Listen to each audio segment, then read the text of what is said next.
And then on top of that, to be paying somebody whole rent, of course your ass gonna want to go 50-50. I quite literally want to ask him to send me half for this meal.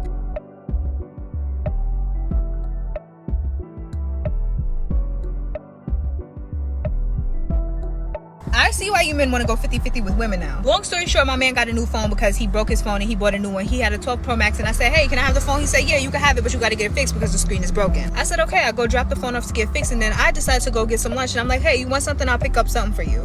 We done got 2 margaritas and lunch, and it's $70 fucking. I feel like it's a fair trade because I get a phone, and I'm like, okay, but damn, $70 for lunch? But that's for 2 people. Keep in mind, he does eat more than I eat. My meal was probably like $24, but that every single day to have to keep up with you're eating a lot and then somebody else is eating on top of that is a lot of fucking money. And then on top of that, to be paying somebody whole rent, of course your ass gonna want to go 50-50. I quite literally want to ask him to send me half for this meal. But I'm not gonna do that because, I want to, give back because he always giving me stuff. Man, is this how y'all been feeling all this time? This is how I feel about the 50-50 situation. I'm okay with going 50-50 for a good amount of time, but at a certain point to where I get to a certain age, I want my man to be able to take care of me. And that's how I feel. But right now with this economy and this structure, I can understand it, man. It's fucking expensive out here, y'all. I'm just glad that women like this are finally understanding the perspective that men have with 50-50 versus 100%. And maybe back then they could pay 100%, but the way the economy is now, my thing is I just hate how we try to bring in the rules of how it used to work back in the day and how it works today. Now back in the day, you probably could buy like 3 or 4 bedroom family house for like $50,000. That $50,000 today ain't gonna give you the driveway. I agree with everything she said in this video. She kind of gave me a little scared at the beginning because she was like she wanted her money back, but I guarantee you what you paid in that lunch, love, still isn't equivalent to how much that 12 Pro Max would have cost you, even though it's used. I still have a 12 Pro Max, and I'm gonna tell you now, when I first bought it, it was well over $1,000. So I mean, even used, it's still going for $1,000 used. So it's $75 versus just getting a screen fixed on a Pro. Come on, bro, you can't beat that one. That made her realize on the flip side of that how she would expect for the man to do that instead. So I like the fact that she reflected on that and actually put herself in his shoes, like, oh, so this is what it feels like to have to pay for someone's meal when you ain't ate but only like $15 or $20 worth of the food, and the other person did the majority of the bill. This is what people do now. This furthermore proves my point that you can actually go out here and get lunch or dinner without having to spend $200, but that's a whole nother video. I've done it a few times. Go back in those videos, you can watch it. Now, as far as the 50-50 part of this conversation goes, it's insane to think there is a woman out here on this earth that is paying for 100% of everything on her own. She then gets with a man and expects for him to pay all of that. Think about that for a second. There's a man out here who's paying 100% all his own bills, and then he gets with the woman and she expects for him to pay 100% of hers on top of the 100% of his. To me, that is the definition of insanity. To me, that is the definition of inconsiderate.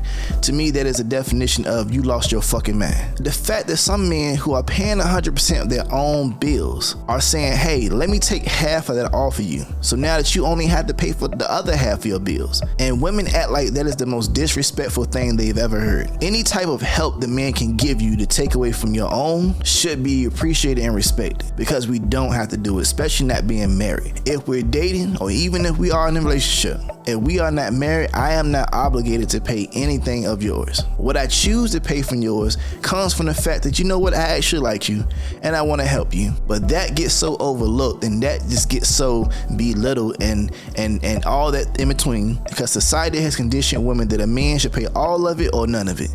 And most men are choosing to pay none of it. Now you tell me, how is that helping, or even how is that serving you women? The fact that there are men who are willing to help you in some kind of way, but you choose, if it's all or nothing, you rather choose the nothing. And this is why a lot of times I be having to agree with some men when they say women aren't made for leadership roles, because that is a poor decision. If you are a woman and you consider yourself to possibly have traits of a good leader, that decision right there shows that you cannot lead without your emotions. That choice to choose zero support out of the 50% of support that you could be getting, that says to me that your decision making scale is off. I always advise men to run away from women like that, because women like that will ruin you. Now, I'm the type of person when it comes down to 50-50, I'm not against it, I'm not for it.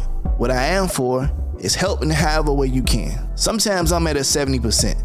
and I need you to be at that 30%. Sometimes I'm at the 30 and I need you to be at the 70. Sometimes I take 80%, sometimes I take 90%. Sometimes I may need that 50-50 help. This is not to say that this is always the case. My thing is this: if you're with someone, you should be wanting to help that person in any way you can, both ways. She should be able to help you, and you should be able to help her. Should nobody be in that relationship or marriage and they feel like they have to do everything themselves and they can't get no help from the person they're committed to? That to me is the wrong person to be committed to. Never commit to a person that you give everything to and they're stingy on what they give you. I never want to find myself being with a person knowing the state of the economy, knowing how money is, seeing me struggle, or seeing me just spend my last just to keep things afloat, and they sit down and watch me do it without giving me any help. That is not the person for you. Damn sure ain't the person for me. Consider this: if I pay 100% of my own bills and my own lifestyle, and you want me to pay 100% of your bills and your lifestyle, that's 200% of financial responsibility that you're trying to put on me. Since when did my income double? When did I get 2 checks from my job? Because from my understanding, if I still get 1 paycheck,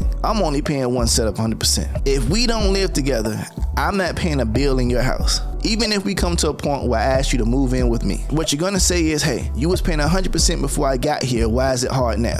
Since you've been here, you have used my lights more, you have used my water more, you have eaten more food more. So now at this point, we gotta dish out a little bit more money. I just could never be with a person who can watch me do everything on my own without ever giving me any help, but still asking for more. If I have to pay 100% of all the bills in my house, just know this: those 3 to 4 times a week going out to eat, scrap that. Then too, if you're living with me, why are we going out to eat so much? Why can't you cook? And then what you women are gonna say is, I ain't here to cook and clean. What are you here for? If I'm paying 100% for everything, you mean to tell my man can't get no food on the stove? Vet these women from the beginning. If what you see is she always wants to go out and eat, 9 times out of 10 she doesn't want to cook. And 9 times out of 10 she don't know how to cook. I see more men clean up the house than I see women clean up a house. My mama always told me you can tell if a woman's house is nasty on the way she keeps her car. Now I got an old school mom. My mom taught me how to clean the house. They don't make them like them no more. Like Saturdays was dedicated to thoroughly cleaning your house, but y'all Saturdays are dedicated to hitting the town. We outside. I've been to more female houses that's been so nasty, it's just a shame. Ain't look like it been cleaned in weeks. But these be the same girls that y'all see online, the prettiest girls. They spend so much time on their looks, they neglect their house. I've seen it, and I'm pretty sure I'm not the only one. Let's be real about it. She cute, but she trifling. That's why a lot of guys nowadays are aiming for the 6s or 7s, because you 8, 9s, and 10s. It's not that you too much for us. Yeah, you too much of a headache, and some men just choose not to do it. At the end of the day, I tell people, yo, do what's best for you and yours. Should nobody know who paying your bills. Should nobody know which bills you paying or which bills he paying. The only way people will find out this stuff is you guys open your mouth and want to post stuff. Stop telling people your business. Nobody should know what's going on in your relationship but you and the one you're with. So whether you're paying 50% or whether you're paying less or whether you're paying more, that's your business to do that. At the end of the day, you're not homeless. Stop listening to what these people say, what a man's supposed to be paying and what a woman's supposed to be paying. And as long as you ain't with no bum ass nigga that can't pay nothing.